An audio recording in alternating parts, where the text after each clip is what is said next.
ملازم صاحب ان سے پوچھتے ہیں. ملازم صاحب بتائیں کہ اگر عمران خان نے استعفیٰ نہیں دیا تو آپ کو تین لوگ بہت زیادہ ذمہ دار ہوتے ہیں.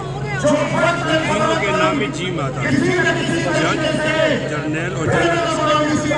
وہ جب سوال کریں تو سوال الفاظ کے چناؤ میں بہت اختیار کرتے ہیں. بالکل پرامن کریں.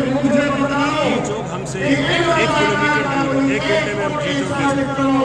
وزیر اعظم ہاؤس سے جب ہوگا تو ٹکراؤ ہوگا.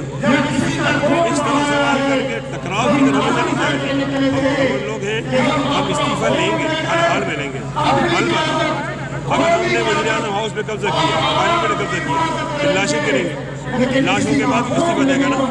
تو ہم اس عمران کو سنانا چاہتے ہیں کہ جو استعفیٰ آپ نے لاشوں کے بعد دینا ہے پہلے دے دو.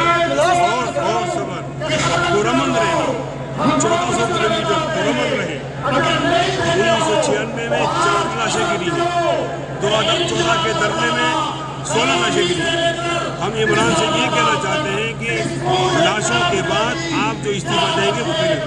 ملازم صاحب عمران خان نے دھرنا دیا تھا اور سول فرمائی کی پہ حملہ کیا تھا، استقبال میں حملہ کیا تھا. آپ لوگ پرامن ہیں، کیا سمجھتے ہیں کہ پرامن رہ کر آپ کامیاب ہو جائیں گے؟